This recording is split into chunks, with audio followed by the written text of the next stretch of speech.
Bismillahirrahmanirrahim. Assalamualaikum warahmatullahi wabarakatuh. Waalaikumsalam warahmatullahi wabarakatuh. Sebelumnya perkenalkan, nama saya Rizky, dari kelas 3A mahasiswa STIKA PPNI Jawa Barat akan melakukan penyuluhan atau pendidikan kesehatan tentang ayo kita kenali pemasangan pipa endotrakeal dan ventilator. Sini ada pendahuluan. Untuk pendahuluannya itu adalah pada pasien kritis itu sering terjadi perubahan kondisi yang secara mendadak dan salah satu akibatnya adalah gagal napas. Nah, gagal napas ini itu merupakan suatu kondisi kritis di mana sistem pernapasannya itu tidak dapat menyeimbangkan antara oksigen dan karbon dioksida.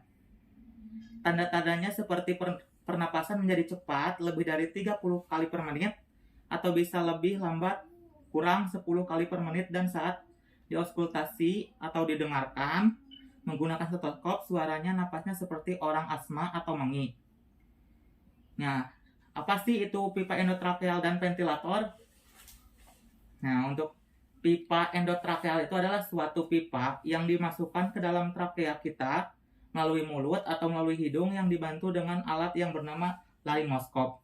Nah, untuk ventilatornya ini merupakan alat bantu pernapasan yang menghasilkan aliran udara pada jalan napas pasien. Nah, sehingga mampu mempertahankan ventilasi dan pemberian oksigen dalam jangka waktu yang lama. Nah, untuk selanjutnya, apa sih tujuan pipa endotrakeal dan ventilator ini? Untuk tujuan dari pipa endotrakealnya itu yang pertama ada memberikan jalan napas bagi pasien kritis.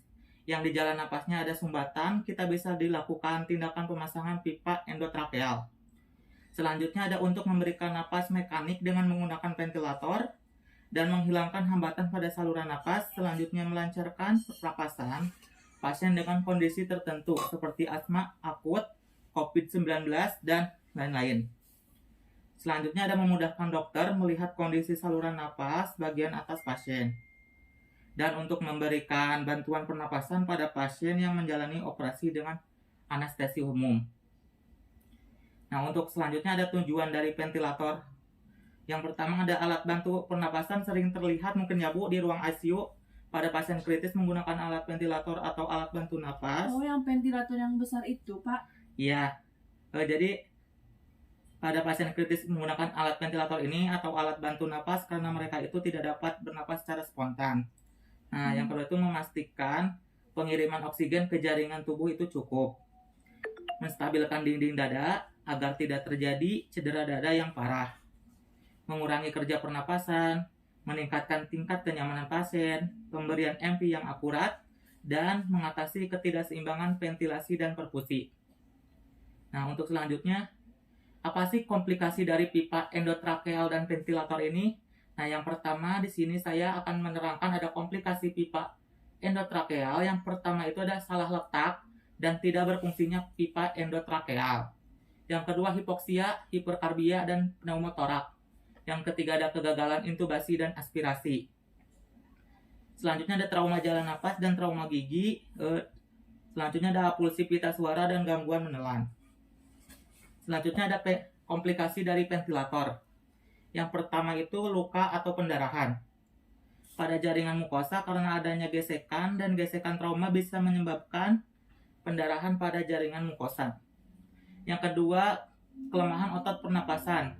Kenapa sih bisa kelemahan otot dalam pernapasannya? Karena si pasien ini tidak bisa bernapas secara spontan dan bernapasnya menggunakan alat bantu, jadi si otot-ototnya itu akan melemah karena sudah lama tidak digerakkan. Dan untuk selanjutnya infeksi paru-paru, keracunan oksigen, cedera paru, dan kebocoran udara ke rongga luar paru. Dan gangguan tidur dan kecemasan. Karena ketika ada alat yang dimasukkan ke dalam tubuh itu akan merasakan ketidaknyamanan apalagi dengan pasien kritis. Dan terakhir ada ketakutan akibat lamanya masa penyembuhan. Nah, untuk selanjutnya ada pencegahan atau perawatan pipa endotrakeal dan ventilator. Yang pertama ada perawatan untuk si pipa endotrakeal ini. Yang pertama, fiksasinya harus baik. Terus pipa ditandai pada ujung mulut pencabutan. Pantau tekanan balonnya, jaga kepatenan jalan napas, lakukan penghisapan lendir jika berlebih. Terus yang terakhir atur posisi penempatan pipa endotrakeal dari satu sisi mulut ke sisi yang lain. Nah, untuk selanjutnya ada perawatan dari si ventilator ini. Yang pertama, lakukan cuci tangan 6 langkah, atur posisi 30-45 derajat, lakukan oral hygiene, lakukan penghisapan lendir jika berlebih, kaji sedasi dan eksudasi. Yang terakhir, berikan profilaksis untuk mencegah pembekuan darah dan tukak peptik. Mungkin sekian materi yang saya sampaikan. Mungkin Ibu ada yang mau ditanyakan, silakan. Bapak izin bertanya, Ya, silakan. untuk pertanyaan yang pertama, apakah ventilator ada yang maksimalnya? Boleh langsung jawab ya? Ya, boleh. Jadi maksimalnya itu biasanya sampai 1 bulanan atau sampai ada reaksi di pasiennya. Oh, begitu ya, Pak ya.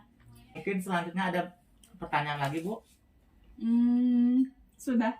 Baik, kalau sudah tidak ada, saya kayak yang akan bertanya kepada Ibu. Coba sebutkan kembali tujuan dari pemasangan pipa endotrakeal. Tujuannya yaitu memberikan jalan napas bagi pasien kritis, tadi yang saya dengar ya. Terus juga jalan nafasnya, terus sumbatan ketika kita melakukan tindakan pemasangan pipa endotrakeal. Oh, baik. Nah, terus juga yang kedua itu harus untuk memberikan napas menarik dengan menggunakan ventilator. Oh, baik, terima kasih, Bu. Mungkin sekian yang bisa saya sampaikan. Sebelumnya mohon maaf. Perkenalkan dulu, nama saya Rizky. Izin undur diri. Wassalamualaikum warahmatullahi wabarakatuh. Waalaikumsalam warahmatullahi wabarakatuh.